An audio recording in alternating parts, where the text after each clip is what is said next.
Akibatnya, layanan publik pun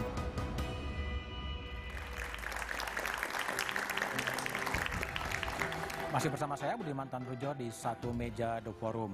Pratama Persada, ahli keamanan cyber. Ya. Apa saran Anda agar hal yang seperti ini tidak terjadi lagi? Kalaupun terjadi lagi harus cepat diatasin. Ya, jadi menurut saya cyber security itu jangan dijadikan nomor ke-7. Jadikan cyber security is priority gitu. Karena semuanya digital, semua yang terkoneksi ke internet, cyber security itu menjadi gerbang terdepan gitu untuk menahan serangan dari luar. Nah, ketika kita berpikir bahwa cyber security itu penting, security awareness juga penting.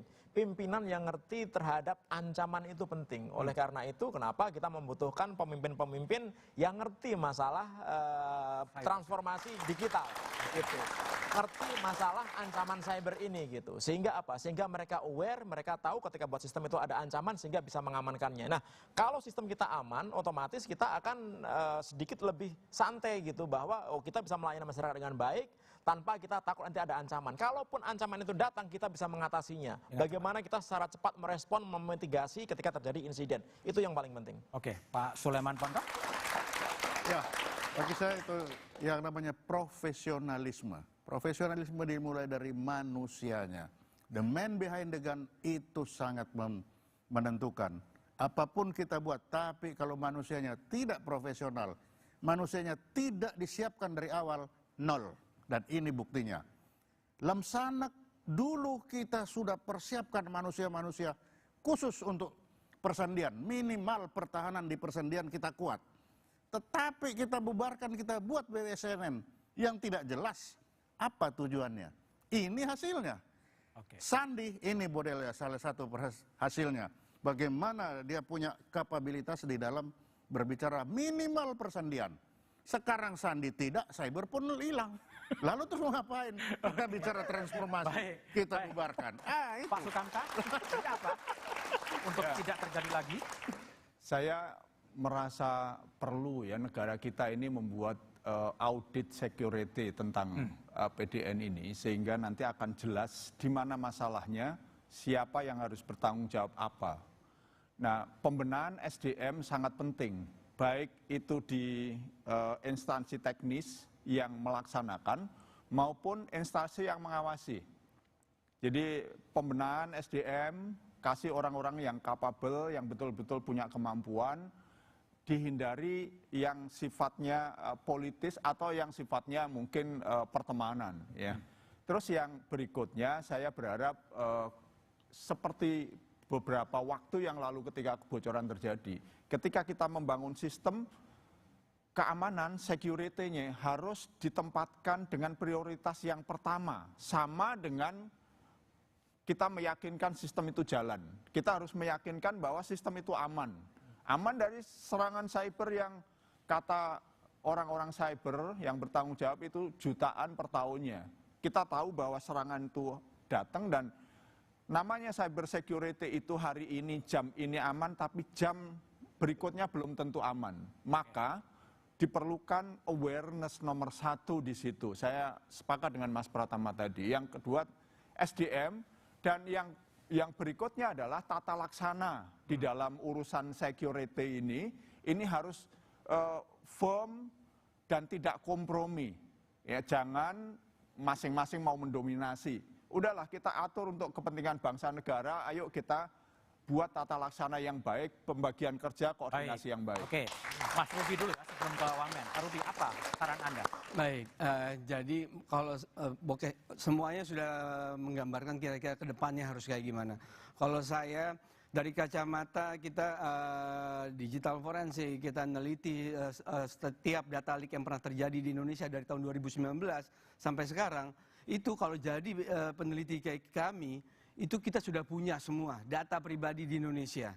Jadi nggak perlu saya nyebarin ransomware.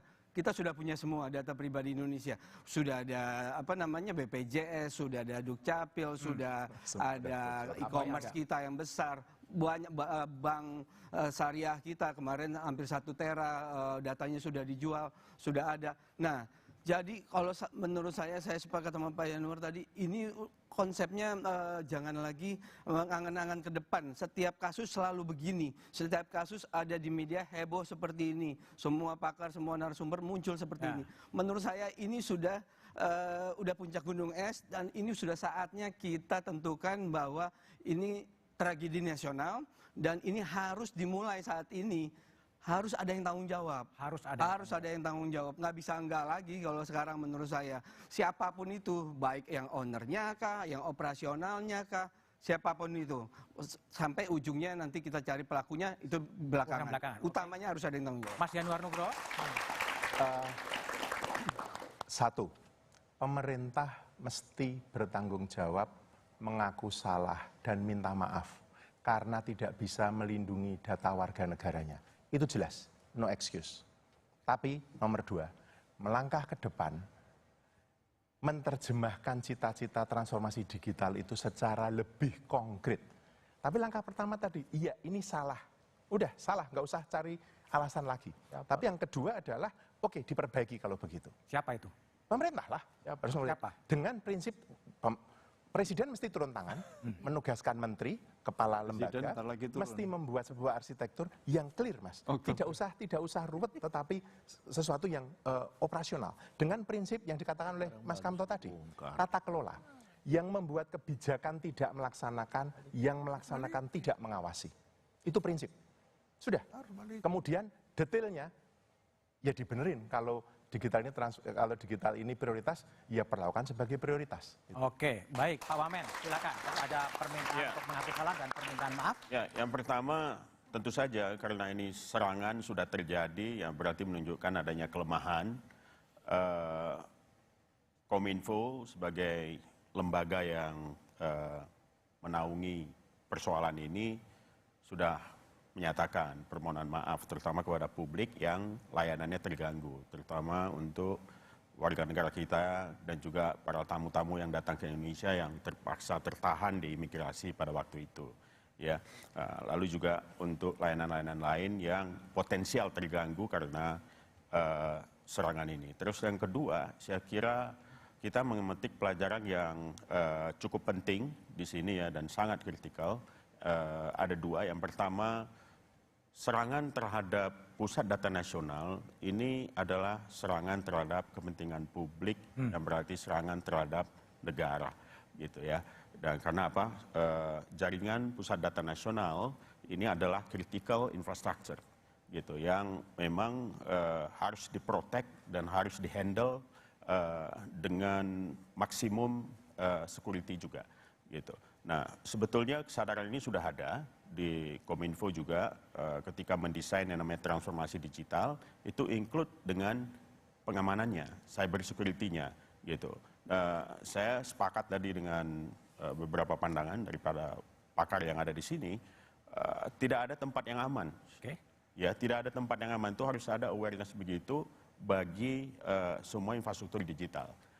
Kalau mau aman itu ya masukkan komputer kita dalam tas, gembok, cemplungin ke dalam samudra, gitu ya. Nah, tapi nggak bisa kita pakai, buat apa, gitu ya. Tapi untuk bisa dipakai dan berjalan dengan baik, maka syarat-syarat dari sebuah transformasi digital itu harus kita penuhi semua, termasuk juga dengan dukungan infrastruktur untuk pengamanannya atau cyber security-nya. Dan kita tidak boleh mundur, kita harus maju terus karena ini terbukti ya di sejumlah negara transformasi digital ini bisa meningkatkan efisiensi yang cukup besar ya, mempermudah berbagai macam proses bisnis, layanan pemerintah dan sebagainya macamnya, dan dunia nggak mungkin kita tarik mundur ya, digitalisasi jalan terus dan Indonesia harus bisa berada di depan. Ini jangan sampai mematahkan semangat kita untuk transformasi digital. Oke, baik yang Pak Wamen, terima kasih.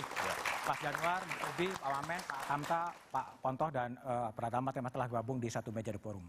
Bobolnya Pusat Data Nasional mempertontonkan kelemahan kedaulatan digital negeri ini. Tetap